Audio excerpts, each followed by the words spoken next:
நாளிலே 1 தீமோத்தேயுவின் புஸ்தகத்திலே 12ஆம் வசனம், 1 தீமோத்தேயுவின் புஸ்தகம் 6ஆம் அதிகாரம் 12ஆம் வசனத்திலே பவுல் தீமோத்தேயுவுக்கு ஒரு ஆலோசனை கொடுக்கிறார். அந்த பகுதியை தான் இன்றைக்கு நாம் தியானிக்க இருக்கிறோம். 1 தீமோத்தேயு 6:12. விசுவாசத்தின் நல்ல போராட்டத்தை போராடு, நித்திய ஜீவனை பற்றிக்கொள், அதற்காகவே அழைக்கப்பட்டாய், அநேக சாட்சிகளுக்கு முன்பாக நல்ல அறிக்கை பண்ணினவனுமாய் இருக்கிறாய் என்று சொல்லி இங்கே பவுல் தீமோத்தேயுவுக்கு ஒரு ஆலோசனை கொடுக்கிறார்.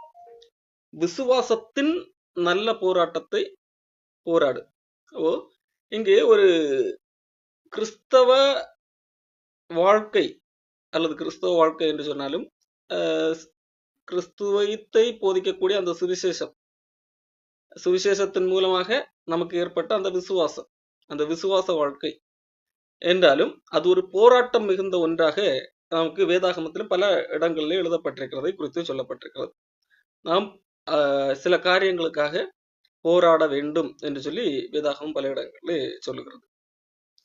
அதை குறித்து தான் இங்கே விசுவாசத்தின் நல்ல போராட்டத்தை போராடு என்று சொல்லி சொல்லுகிறார். நித்திய ஜீவனை பற்றிக்கொள். நித்திய ஜீவனை பற்றிக்கொள்வதற்கு விசுவாசத்தின் நல்ல போராட்டத்தை போராட வேண்டியிருக்கிறது என்கிறதாக ஒரு அர்த்தம் வருகிறது. அதற்காகவே நீ அழைக்கப்பட்டாய். எதற்காக? நித்திய ஜீவனை பற்றி கொண்டிருப்பதற்கு. நித்திய ஜீவனை விட்டு விடுவதற்கு அல்ல, நித்திய ஜீவனை பற்றி கொண்டிருப்பதற்காகத்தான் அழைக்கப்பட்டிருக்கிறாய். ஆகவே விசுவாசத்தின் நல்ல போராட்டத்தை போராடு என்கிறது தான் அதனுடைய சரியான விளக்கமாக இருக்கும். அப்போ ஏன் நாம் போராட வேண்டும்? ஏன் போராட வேண்டும் என்றால், நாம் அழைக்கப்பட்டதே அதற்காகத்தான். ஒரு மனிதன் நான் தன்னை கிறிஸ்தவன் என்று சொல்லிக் கொள்வோம் என்று சொன்னால், தேவன் நம்மை அழைத்ததே எதற்காக அழைத்திருக்கிறாய்? நித்திய ஜீவனை பெறும்படிக்கு அழைத்திருக்கிறோம். இப்போ நித்திய ஜீவன் எதன் மூலமாக கிடைக்கிறது? இயேசு கிறிஸ்துவை அல்லது சுவிசேஷத்தை விசுவாசிப்பதன் மூலமாக கிடைக்கிறது. அப்போ அந்த சுவிசேஷத்திற்கு மூலம் விசுவாசிக்கிறது என்கிறது அந்த விசுவாசத்துக்குள்ளாக போராட்டம் என்கின்ற ஒன்றும் இருக்கிறது. இயேசு கிறிஸ்துவை விசுவாசித்து நித்திய ஜீவனை பற்றி கொண்டிருக்கின்ற ஒவ்வொருவருக்கும் போராட்டம் பல உண்டு. அதில் பலவிதமான போராட்டங்கள் இருக்கிறது. அதிலே ஒரு காரியத்தை இன்றைக்கு பார்க்க இருக்கிறோம். அது பலவிதமான போராட்டம் என்று சொல்லும்போது ஒரு போராட்டம் முடிந்த பின்பதாக அடுத்த போராட்டம் என்பது அர்த்தம் அல்ல. ஆரம்பத்திலிருந்து கடைசி வரைக்கும் எல்லாவித போராட்டங்களும் அதிலே காணப்படும். விசுவாசத்தின் போராட்டம் என்பது விசுவாசத்திற்காக போராட்டம் என்றிருக்கிறது. இந்த உலகத்திலே பல காரியங்களை எதிர்த்து போராட்டம் என்று ஒன்றிருக்கிறது. பாவத்திற்கு எதிரான போராட்டம் என்று ஒன்றிருக்கிறது. இப்படி பல காரியங்கள் இருக்கிறது. இதிலே ஒரு போராட்டத்தை வெற்றி பெற்ற பின்பதாக அடுத்த போராட்டம், அந்த போராட்டத்தை வெற்றி பெற்ற பின்பதாக அடுத்த, அப்படி அல்ல. இந்த போராட்டத்தை வெற்றி பெற்ற பின்பதாக இனி இந்த போராட்டம், அப்ப ஏற்கனவே ஒரு போராட்டம் முடிந்ததில்லை, அந்த போராட்டம் இனி வரவே வராது என்று அல்ல. இது எல்லாமே இணைந்து கூட போராட்டம் என்றால் என்னது புரியும்படியாக ஃபைட், சண்டை. நம் என்னது எல்லா பல காரியங்களோடு நாம் சண்டையிட வேண்டும் அல்லது போரிட வேண்டும், ஸ்ட்ரகிள் பண்ண வேண்டியிருக்கும், ஃபைட் பண்ண வேண்டியிருக்கும் என்கிறதாக நாம் புரிந்து கொள்ள வேண்டியிருக்கிறது. முதலாவதாக, ஒவ்வொரு கிறிஸ்தவர்களுக்கும் ஒரு மனிதன் இயேசு கிறிஸ்துவை ஏற்றுக்கொண்ட பின்பதாக ஒரு போராட்டம் கண்டிப்பாக வருகிறது. அது என்னவென்றால், தன்னுடைய சொந்த மாம்சத்துக்கு எதிராகவே ஒரு போராட்டம் இருக்கிறது.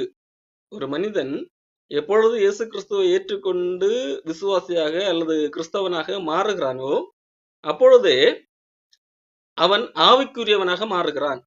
ஆவியினால் நடத்தப்படுகிறவனாக, அவன் தேவனால் காப்பாற்றப்பட்டவனாக மாறுகிறான். அப்படியானால் அப்பொழுதிருந்தே அவனுக்கு வாழ்க்கையிலே ஒரு போராட்டம் தொடங்குகிறது. அது என்னவென்றால், தன்னுடைய மாம்சத்துக்கு எதிராகவே போராடுகிற ஒரு போராட்டமாக இருக்கிறது. இதைத்தான் பவுல் அப்போஸ்தலன் கலாத்தியர் புஸ்தகத்திலே சொல்லுகிறார். கலாத்தியர் 5ஆம் அதிகாரம் 17ஆம் வசனம். மாம்சம் ஆவிக்கு விரோதமாகவும் ஆவி மாம்சத்துக்கு விரோதமாகவும் இச்சிக்கிறது. நீங்கள் செய்ய வேண்டும் என்றிருக்கிறவைகளை செய்யாதபடிக்கு இவைகள் ஒன்றுக்கொன்று விரோதமாக இருக்கிறது. அப்போ அது எதிராக விரோதமாக சண்டையிட்டுக்கிற ஒன்றாக இருக்கிறது. நாம் அதாவது தேவனுடைய பிள்ளைகள் ஆகும்போது தேவன் ஒரு விருப்பத்தை தருகிறவராக இருக்கிறார். அது என்ன? ரோமர் புஸ்தகத்திலே 6ஆம் அதிகாரம் கடைசி நாம் பார்க்கும்போது, நாம் தேவனுக்கு இயேசு கிறிஸ்துவை விசுவாசிக்கிறது என்பது நாம் நம்மை நாமே தேவனுடைய செயலை அறிந்து என்னால் முடியாது, என்னால் தேவனிடத்திலே பிதாவுக்கு முன்பாக நிற்க முடியாது, பரலோகம் செல்ல முடியாது என்கிறதை அறிந்து கடவுள்தான் என்னை காப்பாற்ற வேண்டும் என்று சொல்லி கடவுளுக்கு தம்மை அடிமையாக ஒப்புக் கொடுக்கிறது. அப்படி ஒப்புக் கொடுக்கும் போது ஆண்டவர் ஒரு காரியத்தை தருகிறார். ரோமர் 6ஆம் அதிகாரம் 22ஆம் வசனம். இப்பொழுது நீங்கள் பாவத்தினின்று விடுதலையாக்கப்பட்டு தேவனுக்கு அடிமைகள் ஆனதினால் பரிசுத்தமாகுதல் உங்களுக்கு கிடைக்கும் பலன். அப்போ முடிவும் தீஜீவன். அப்போ பரிசுத்தம், தேவனிடத்திலிருந்து ஒரு பரிசு கிடைக்கிறது, ஒரு பலன் கிடைக்கிறது. என்ன? பரிசுத்தமாகுதல். நாளுக்கு நாள் ஆண்டவர் நம்மை மாற்றுகிறவராக இருக்கிறார். அப்போ நாம் ஆவியினால் நடத்தப்படும் போது நம்முடைய விருப்பங்கள் மாறுகிறது. இதை குறித்து பவுல் வேறொரு இடத்துல சொல்லும் போது முற்காலத்திலே என்று சொல்லி ஆரம்பிப்பார். முற்காலத்திலே நாம் வேறொரு வடிவத்திலே காணப்பட்டோம். அப்பொழுது நமக்கு நன்றாக தோன்றின காரியங்கள் எல்லாம் இப்பொழுது அது அருவருப்பாக தோன்றுகிறது என்கிறதாகவும் சொல்லியிருப்பார். பாருங்கள், எபேசியர் 2ஆம் அதிகாரத்திலே 1-2 வசனங்களில் அக்கிரமங்களினாலும் பாவங்களினாலும் மரித்தவர்களாக இருந்த உங்களை உயிர்ப்பித்தார். அவைகளில் நீங்கள் முற்காலத்தில் இவ்வுலக வழக்கத்திற்கேற்றபடியாகவும் கீழ்ப்படியாமின் பிள்ளைகளிடத்திலே இப்பொழுது கிரியை செய்கிற அதிகார பிரபுவாகிய ஆவிக்கேற்றபடியாகவும் நடந்து கொண்டீர்கள். அவர்களுக்குள்ளே நாம் எல்லாரும் முற்காலத்திலே நமது மாம்ச இச்சையின்படியே நடந்து நமது மாம்சமும் மனசும் விரும்பினவைகளை செய்து சுபாவத்தினாலே மற்றவர்களைப் போல கோபாக்கினியின் பிள்ளைகளாக இருந்தோம். முற்காலம், தேவனை அறிவதற்கு முந்தைய காலத்திலே மனசு என்ன சொல்லுகிறதோ, மனசு எதை விரும்புகிறதோ, மனசு எதை விரும்பும், மாம்சத்துக்கு எது தேவையோ அதைத்தான் மனசு விரும்பும். மாம்சமும் மனசும் விரும்பினவைகள். மாம்சமும் மனசும் ஒன்றுக்கொன்று இணைந்திருந்தது. மாம்சம் எதை விரும்புகிறதோ அது மனசு சாதித்து கொடுக்கக்கூடிய ஒன்றாக இருந்தது. நான் சொல்லுகிறது தான், நான் நினைப்பதுதான் சரி, நான் என்னுடைய வாழ்க்கை நான் பார்த்துக் கொள்வேன், இப்படி தன்னை சுற்றி தன்னுடைய சுயம் சார்ந்த ஒன்றாக இருந்தது. இது எப்பொழுது? முற்காலத்தில், அதாவது இயேசு கிறிஸ்துவிடத்திலே வருவதற்கு முன்பதாக. அப்போ அது நம்முடைய சுயமுயற்சி, நம்முடைய விருப்பம், என் விருப்பம், என் இஷ்டம், என் நடக்கை என்று சொல்லி எல்லாமே என்னுடைய மாம்சம் விரும்புகிறது, என்னுடைய மனசு விரும்புகிறது. அந்த அடிப்படையிலே நம்முடைய வாழ்க்கை நடத்தி கொண்டிருந்தோம். அதை குறித்து சொல்லும் போது, கீழ்ப்படியாமையின் பிள்ளைகளிடத்தில் எப்பொழுது கிரியை செய்கிற ஆகாயத்து அதிகார பிரபுவாகிய ஆவிக்கேற்றபடி. அந்த சுபாவம் என்பது ஆகாயத்து அதிகார பிரபுவாகிய ஆவிக்கேற்ற ஒரு செயலாக இருக்கிறது. அது தேவனுக்கேற்ற செயல் அல்ல. மாறாக இந்த பிரபஞ்சத்தின் அதிபதி என்று சொல்லப்படுகிறது போல அவனுக்கு கொடுக்கப்படுகிற இன்னொரு அடைமொழிதான் ஆகாயத்து அதிகார பிரபு என்கின்ற. அப்போ அதை யாரை குறித்து சொல்லப்பட்டிருக்கிறது? சாத்தான், அவனை சேர்ந்த ஒரு எதிர்மறையான காரியங்கள், தேவனுக்கு எதிரான ஆவிகள். அப்போ அதனுடைய செயல்பாடு தான் எனது மாம்சமும் மனசும் விரும்பினதை செய்கிற ஒரு காரியம். நாமே தேவனை அறிவதற்கு முன்பதாக இருந்த ஒரு காரியம். ஆனால் தேவனோ இரக்கத்தில் ஐஸ்வர்யமுள்ளவராக நம்மில் அன்பு கூர்ந்த தம்முடைய மிகுந்த அன்பினாலே அக்கிரமங்களில் மரித்தவர்களா இருந்த நம்மை கிறிஸ்துவுடனே கூட உயிர்ப்பித்தார், கிருபையினாலே ரட்சிக்கப்பட்டீர்கள். அப்போ மரித்து கிடந்த நேரத்திலே, அதாவது தேவனற்றவர்களாக இருந்த நேரத்திலே நாம் நம் இஷ்டத்துக்கு மாம்சம் மனசும் விருப்பங்களை செய்து கொண்டிருந்தோம். இது ஆகாயத்து பிரபுவினுடைய கிரியாகிய செயலாக இருக்கிறது. ஆனால் தேவன் இரக்கத்தினால் அந்த மரித்து கிடந்த நிலைமையிலிருந்து, தேவ தொடர்பு இல்லாத நிலைமையிலிருந்து தேவனோடு கூட தொடர்புபடுத்தி விட்டார். இப்பொழுது ஆண்டவரே ஒரு பரிசையும் தருகிறவராக இருக்கிறார். என்ன? பரிசுத்தமாகுதலை அவர் பரிசாக தருகிறவராக இருக்கிறார். மேலும் நல்ல விருப்பங்களை அவர் தருகிறவராக இருக்கிறார். அதை குறித்து கூட பிலிப்பியர் புஸ்தகத்திலே நாம் பார்க்க நேரிடும். பிலிப்பியர் 2ஆம் அதிகாரம் 13ஆம் வசனம். தேவனே தம்முடைய தயவுள்ள சுத்தத்தின்படி விருப்பத்தையும் செய்கையையும் உங்களில் உண்டாக்குகிறவராக இருக்கிறார். தேவன் தாமே அந்த நல்ல விருப்பங்கள் என்றால் தேவனுக்கேற்ற விருப்பங்கள், தேவன் எதை விரும்புகிறாரோ அந்த செயல்பாடுகள், அந்த விருப்பத்தை நமக்கு தருகிறவராக இருக்கிறார். எப்பொழுது நாம் தேவனை ஏற்றுக்கொள்ளும் போது, இது நாம் ஆவிக்குரியவர்களாக மாறினதன் ஒரு மனிதன் ஆவிக்குரியவனாக மாறினதன் விளைவாக இந்த காரியம் நடக்க வேண்டும். நடக்கவில்லை என்றால் அவன் ஆவிக்குரியவனாக மாறவில்லை. விருப்பங்கள் மாற்றப்பட்டு விட்டது. நம்முடைய முக்கியத்துவங்கள் மாற்றப்பட்டு முற்காலத்திலே வேறொரு காரியத்தை விரும்புகிறோம். மாம்சமும் மனசும் எதை விரும்பினதோ அதை நடப்பிக்க வேண்டும் என்று ஆவலாய்த்திருந்தோம். இப்பொழுது ஆண்டவர் நம்முடைய விருப்பங்களை மாற்றி விடுகிறவராக இருக்கிறார். மாம்சமும் மனசும் விரும்புகிறவைகளை அல்ல, தேவனுடைய விருப்பத்தையே தருகிறவராக இருக்கிறார், தந்திருக்கிறார். பரிசுத்தமாகுதலை தருகிறார். அப்போ பரிசுத்தமாக அது ஒரு வளர்ச்சி, ஒரு படிநிலையாக இருக்கிறது. ஒவ்வொரு நாளும் கொஞ்சம் கொஞ்சமாக அவர் கற்றுத்தந்து அல்லது உபோதித்து சிரிச்சித்து அவருக்கு ஏற்றபடி வளர்த்தி கொண்டிருக்கிறார். இப்போ பிரச்சனை என்னவென்றால், நாம் என்று சொன்னால் உள்ளான மனுஷன், அந்த ரட்சிக்கப்பட்ட ஆவிக்குரிய மனிதன், அந்த மனிதன் இப்பொழுது தேவனுடைய விருப்பங்களால் ஆட்கொள்ளப்படுகிறான். தேவன் அவனுக்கு நல்ல விருப்பங்களை தருகிறார், பரிசுத்தமாக வேண்டும் என்கின்ற ஆசையை தருகிறார். அதற்கேற்ற விதத்திலே காணப்படுகிறான். அதே வேளையிலே இந்த மனிதனோடு கூட இருக்கிற சரீரம் அல்லது மாம்சம் அல்லது நம்முடைய சிந்தனைகள், பழைய மனிதன் என்று ஒன்று இருக்கிறது அல்லவா, அதுவும் கூடத்தான் இருக்கிறது. நம்முடைய சரீரம் இன்னும் என்ன செய்யவில்லை, மறுரூபமாக்கப்படவில்லை. நம்முடைய சிந்தனைகள் என்ன செய்ய வேண்டும், மறுரூபமாக வேண்டும் என்று எழுதியிருக்கிறார். நம்முடைய சிந்தனைகள் மறுரூபமாக வேண்டும். ஆனால் எடுத்த உடனடியாக மறுரூபமாகப்பட்டதா என்று கேட்டால் மறுரூபமாகப்படவில்லை. அதைத்தான் ரோமர் புஸ்தகத்துல நாம் வாசிக்கிறோம்.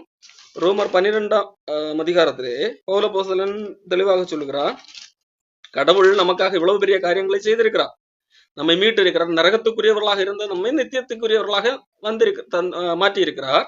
ஆகையால் நீங்கள் உங்கள் சரீரங்களை ஜீவபலியாக ஒப்புக் கொடுக்க வேண்டும். இந்த பிரபஞ்சத்துக்கு ஒத்த விஷயம் தெரியாமல் தேவனுடைய நன்மையும் பிரியமும் பரிபூர்ணமான சித்தம் இன்னதென்று பகுத்தறியத்தக்கதாக உங்கள் மனம் புதிதாகிறதுனாலே மறுரூபமாகுங்கள்.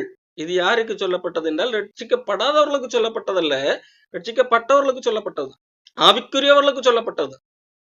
அப்போ ஆவிக்குரியவர்கள் நம்மை மறுரூபமாக்கி கொள்ள வேண்டும். எப்படி?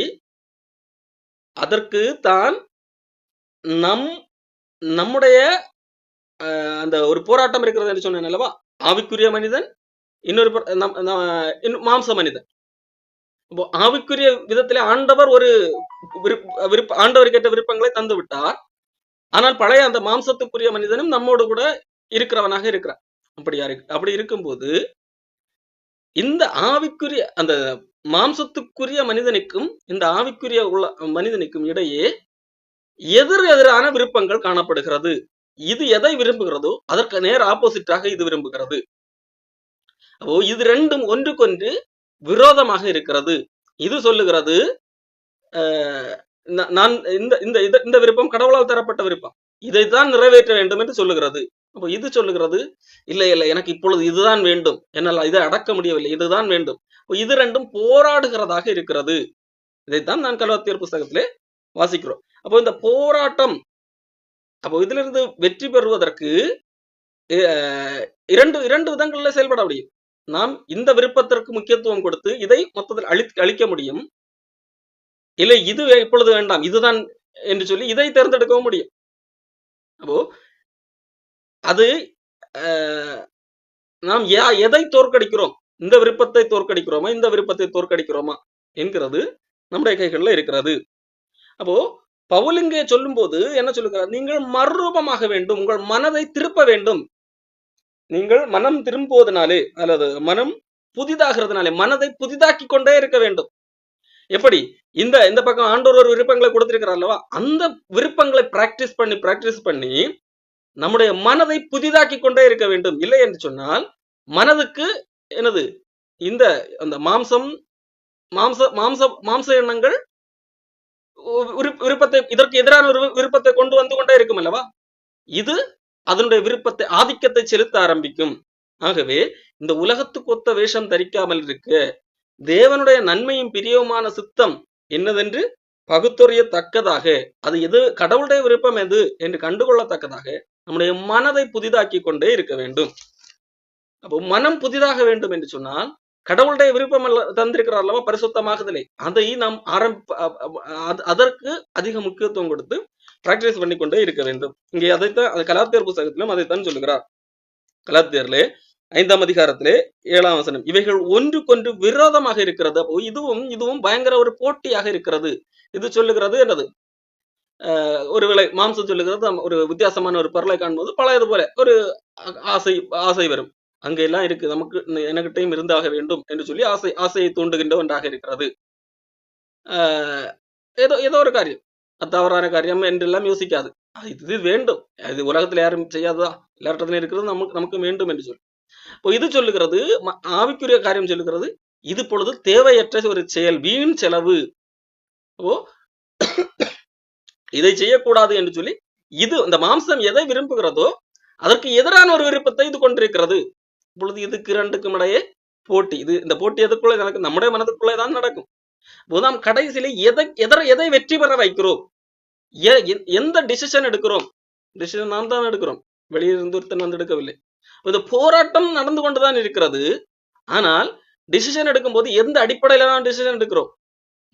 என்னுடைய மனம், மாம்சம், மனசும் அதாவது சொல்லுகிறதை கேட்டு டிசிஷன் எடுக்கிறேனா, இல்லை அதை அழித்து ஆவிக்குரிய மனிதன் சொல்லுகிறதே அதை கேட்டு, அதாவது தேவன் கொடுத்திருக்கிற விருப்பம் சார்ந்து நான் முடிவெடுக்கிறேனா என்கிறதை பொறுத்தே இங்கே வெற்றி தோல்வி தீர்மானிக்கப்படுகிறது. இதான் இங்கே பவுல் சொல்லுகிறார் கலாத்தியர் 6ஆம் அதிகாரத்திலே 16ஆம் வசனம், ஆவிக்கு ஏற்றபடி நடந்து கொள்ளுங்கள். அப்போ ஆவி சொல்லுகிறதன்படி நடந்து கொள்ளுங்கள். இந்த விருப்பம் உங்களுக்குள்ளாக இருக்கும், உங்களுக்கு தெரியும் இது செய்யக்கூடாது என்று தெரியும். அப்போ இது இரண்டுக்கும் இடையே ஒரு போராட்டம் நடந்து கொண்டுதான் இருக்கும். ஆனால் நாம் நம்முடைய இந்த மாம்சம் அல்லது மாம்சத்தினுடைய பேச்சை கேட்போம் என்று சொன்னால் நாம் அந்த இடத்திலே தோற்று விடுகிறவர்களாக இருக்கிறோம், அந்த சண்டையிலே தோற்று விடுகிறவர்களாக இருக்கிறோம். ஆகவேதான் இங்கே சொல்லுகிறார், நீங்கள் ஆவிக்கு ஏற்றபடி நடந்து கொள்ளுங்கள், அப்பொழுது மாம்ச இச்சையை நிறைவேற்றாதிருப்பீர்கள். இந்த மாம்சம் தோற்று போகும். மாம்சம் எதை ஆசைப்படுகிறதோ, அந்த ஆசைக்காக சண்டையிடுகிறதோ, போரிட்டு கொண்டிருக்கிறதோ, அது உங்களால் தோற்கடிக்க முடியும் என்று சொல்லி இங்கே பவுல் சொல்லுங்க. அப்ப இந்த போராட்டம், ஒரு போராட்டத்திலே நான் வெற்றி பெற்று விட்டேன், இந்த விஷயத்திலே இந்த மாம்சம் சொன்னதை நான் கேட்கவில்லை என்றதனால் அந்த யுத்தம் அத்தோடு முடிந்து விட்டதா என்று கேட்டால் முடியாது. அந்த யுத்தம் அடுத்து தொடர்ந்து கொண்டேதான் வரும், காலம் முழுக்க அது தொடர்ந்து கொண்டே வரும். ஆனால் நாம் வெற்றி பெற அதனுடைய வீரியம் குறைந்து கொண்டே போகும். நாம் எப்படி, உதாரணத்திற்கு இயேசு கிறிஸ்து ஞானஸ்நானம் பெற்ற என்பதாக 40 நாள் உபவாசம் இருக்கும்படியாக செல்லுகிறார். அங்கே அவர் பிசாசினால் சோதிக்கப்படும்படி ஆவியானவரால் வழி நடத்தப்படுகிறார். அவருக்கு அங்கே டெம்டேஷன் அளிக்கப்படுகிறது. அதன் பிறகாக அந்த ஃபாஸ்டிங் முடித்த பின்பதாக சாத்தான் வந்து சோதிக்கிறான், அதன் பிறகும் சோதிக்கிறான். அங்கேயும் ஃபாஸ்டிங் இருக்கும் போதும் சோதித்தான், ஃபாஸ்டிங் முடிந்த பிறகாகவும் வந்து சோதித்தான். அந்த சோதனை குறித்து வேதாந்தத்தில் எழுதப்பட்டிருக்கிறது. எப்படி, எந்த அடிப்படையில் சோதிக்கிறார்? மாம்சத்துக்கு இப்பொழுது தேவை இருக்கிறது, உணவு இருக்கிறது, உணவு தேவை. இப்போ இதற்காக உனக்கு அற்புதம் செய்யக்கூடிய சக்தி இருக்கிறது அல்லவா, அதை பயன்படுத்து என்று சொல்லி ஒரு சோதனையை வைக்கிறதை நாம் பார்க்க முடிகிறது. அதை தொடர்ந்து பெருமையை தூண்டும் விதத்திலே ஒரு சோதனை. அடுத்ததாக இந்த உலக ஆசைகளை எல்லாம் காண்பித்து அதிலே மதிமயக்கத்தக்க விதத்திலே சோதனை. இப்படி பல்வேறு விதங்களிலே அவன் தொடர்ந்து, ஒரு போராட்டம் முடிந்தது, ஒரு சோதனையில வெற்றி என்றதை அவன் நிறுத்தவில்லை, அவன் மறுபடியும் சோதிக்கிறான். அதன் பிறகு ஒரு 3 காரியங்கள் கழிந்த பிறகும் அவன் என்னது, அவரை விட்டு அப்பாலை போ சாத்தான் என்று சொன்ன என்பதாக அவன் ஓடி போகிறான். அப்போ சோதனை என்பது அது ஒரு உதாரணம் தான். நம்முடைய வாழ்க்கையிலே கடைசி வரைக்கும் என்னது இருக்கும், சோதனை தொடர்ந்து கொண்டுதான் இருக்கும், அல்லது போராட்டம், ஸ்ட்ரகிள் அல்லது ஃபைட் என்கிறது தொடர்ந்து கொண்டே இருக்கும். அப்போ நம்ம ஒவ்வொரு நாளும் எதை ஆவிக்குரிய மனிதன், உள்ளான மனிதன், ஆவிக்குரிய மனிதன் எதை சொல்லுகிறானோ அதற்கே முக்கியத்துவம் கொடுக்கிறவர்களாக இருக்க வேண்டும். இது ஈஸியா என்று கேட்டால் கண்டிப்பாக ஈஸி கிடையாது என்று சொல்லி பவுலப்போஸ்தலன் சொல்லுகிறான். பவுலப்போஸ்தலன் ரோமர் புத்தகத்திலே 7ஆம் அதிகாரத்திலே இதை குறித்து சொல்லுகிறான். 15ஆம் அதிகாரத்திலிருந்து தன்னுடைய வாழ்க்கையிலிருந்து ஒரு விளக்கத்தை கொடுக்கிறான். நான் செய்கிறது எனக்கு சம்மதி இல்லை, நான் விரும்புகிறதை செய்யாமல் வெறுக்கிறதையே செய்கிறேன். பாருங்கள், ஒரு மனிதனுடைய இக்கட்டான ஒரு நிலைமையை குறித்து இங்கே பவுல் பேசுகிறார். நான் செய்கிறது எனக்கே விருப்பம் இல்லை. இதுதான் நான் எதை விரும்புகிறேன்? தேவன் எனக்கு ஒரு விருப்பத்தை கொடுத்திருக்கிறார், அதை விரும்புகிறேன். ஆனால் நான் செய்கிறதோ என்னுடைய மாம்சம் வேறொரு திசைக்கு என்னை இழுத்து கொண்டு போகிறது என்று சொல்லி ஒரு காரியத்தை நாம் பார்க்க.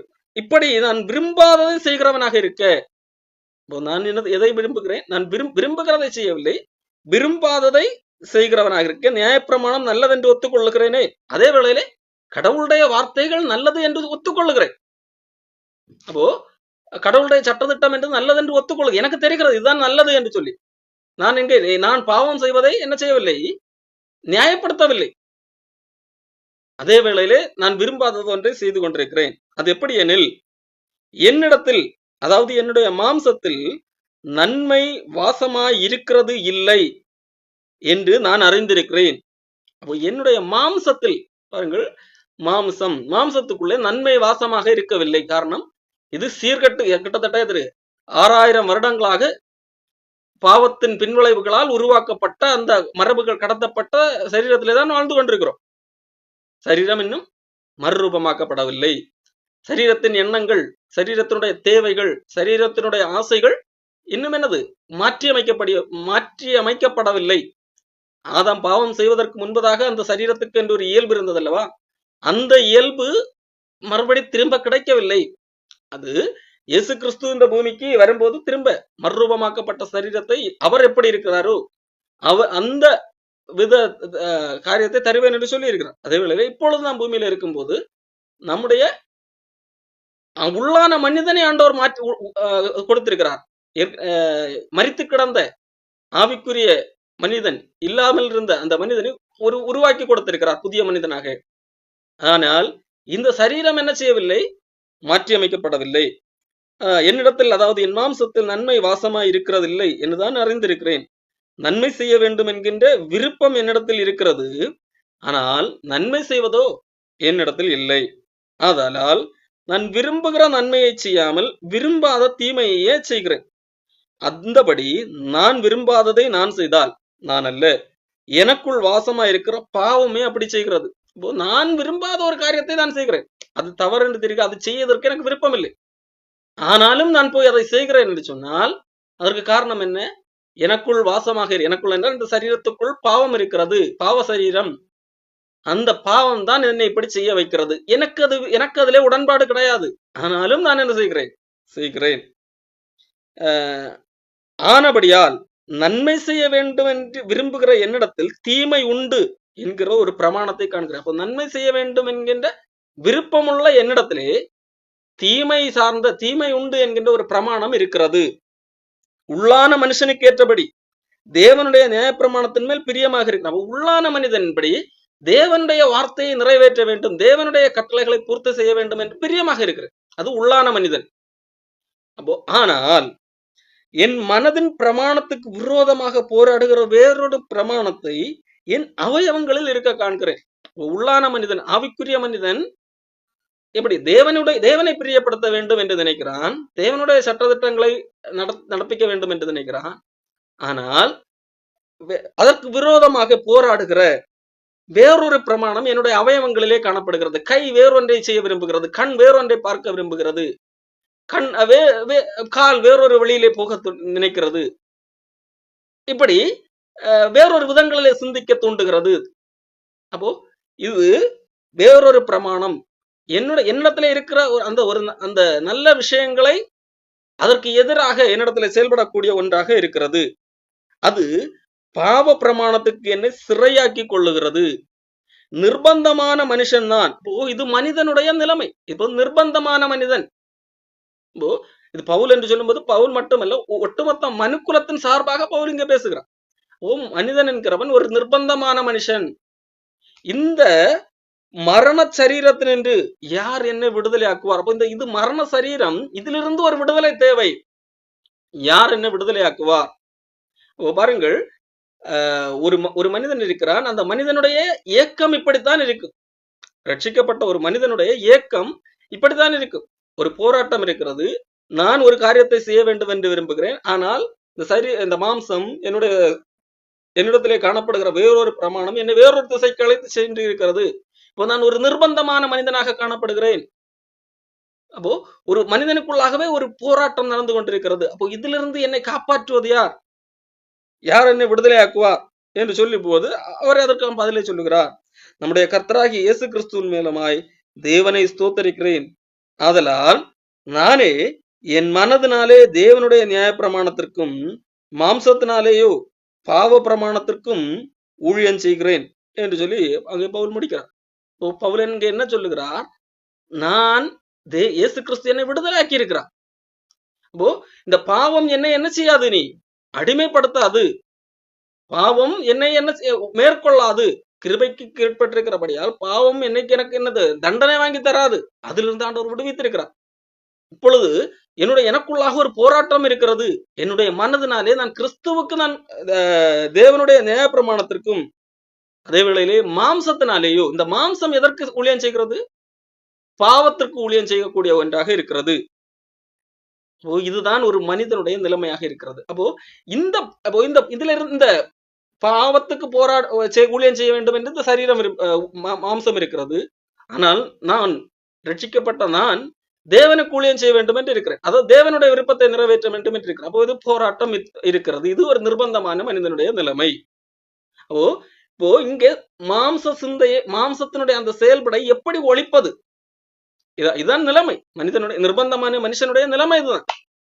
இப்போ இந்த நிர்பந்த ஒரு பக்கம் பாவ சரீரம் இழுக்கிறது, இன்னொரு பக்கம் என்னுடைய விருப்பம் அதற்கு எதிராக இருக்கிறது.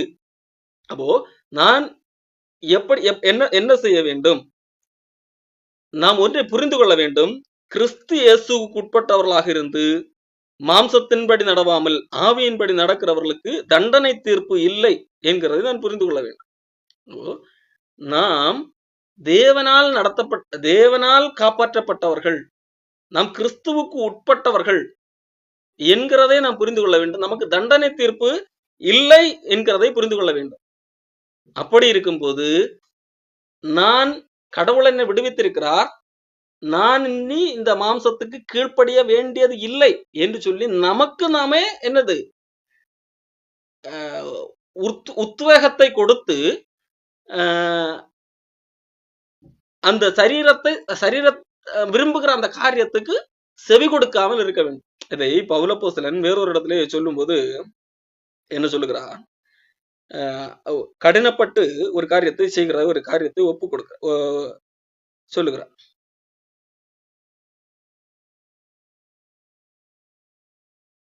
1 கொரிந்தியர் புஸ்தகம் 9ஆம் அதிகாரம் 27ஆம் வசனம்.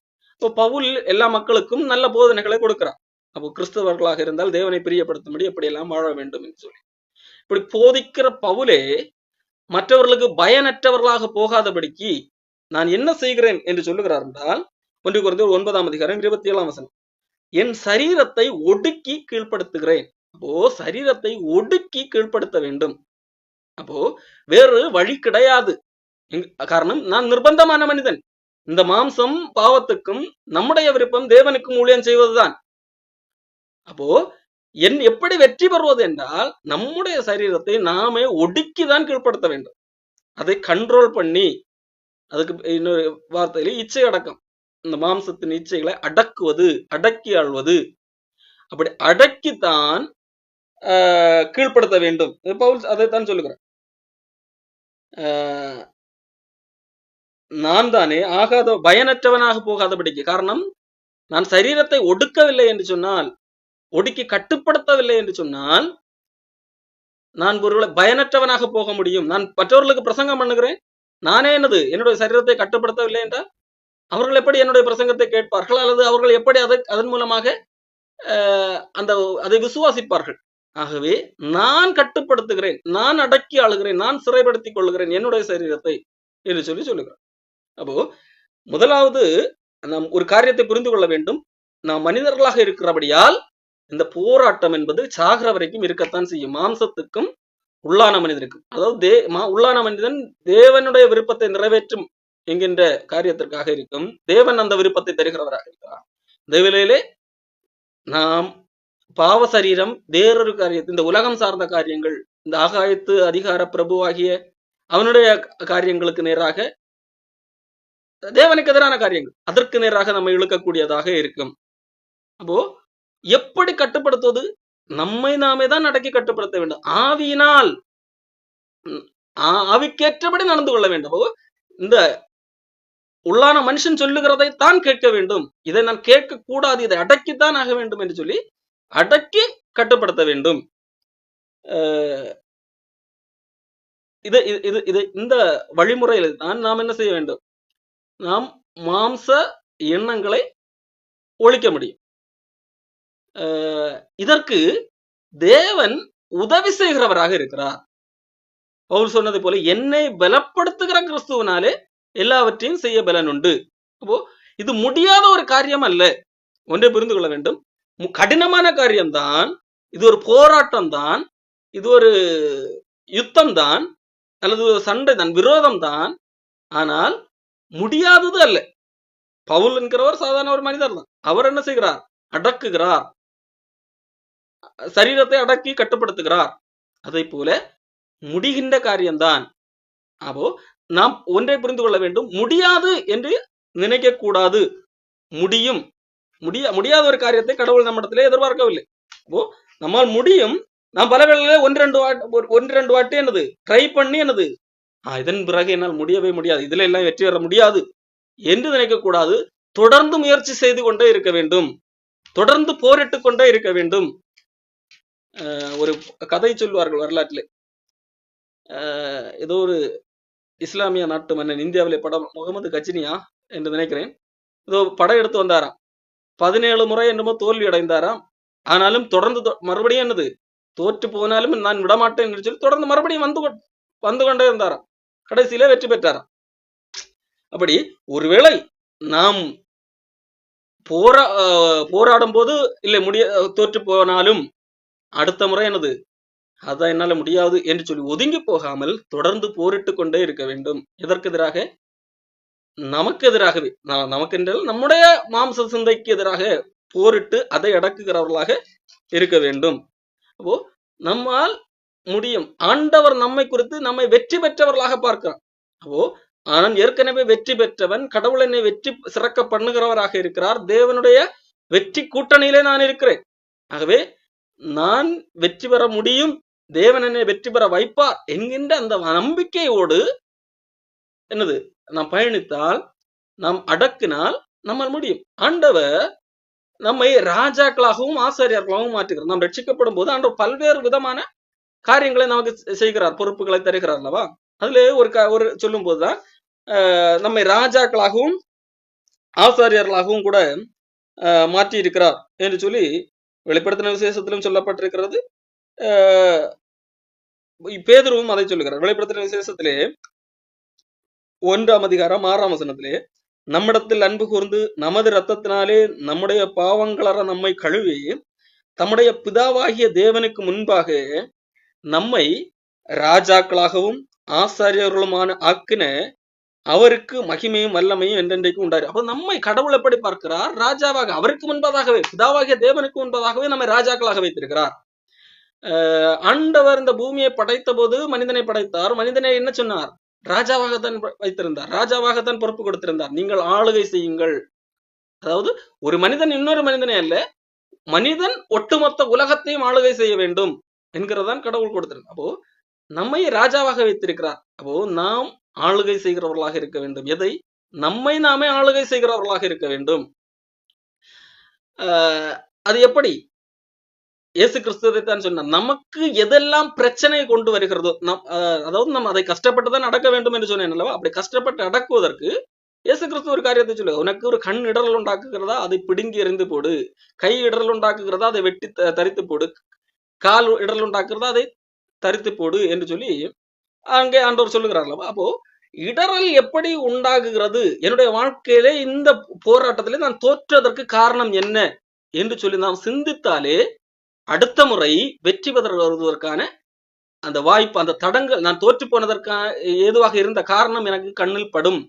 அதை வாழ்க்கையில் இருந்து கட் பண்ணி விட்டாலே எளிதாக வெற்றி பெற முடியும். இப்போ பல்வேறு நம்முடைய பலருடைய, எல்லாருக்கும் அல்ல, உதாரணத்துக்கு ஒரு காரியத்தை சொல்லு. சிலருடைய வாழ்க்கையிலே ஒரு கடன் பிரச்சனைக்கு காரணமாக எது இருக்கலாம், அதிக பொருட்களை வாங்கி போடுவது கூட காரணமாக இருக்கலாம். வாங்கும் போது சின்ன அமௌண்டாக தெரியும், பார்க்கிறதையெல்லாம் வாங்கி போடும்போது அது அந்த அந்த வாங்கி போட்ட ஒட்டுமொத்த பொருட்களின் விலை ஒரு பெருந்தொகையாக இருந்திருக்கும். திடீரென்று ஏதாவது ஒரு செலவு வரும்போது நம்மிடத்துல கை காசே இருக்காது, யாரிடத்தாவது கடன் வாங்குவோம்.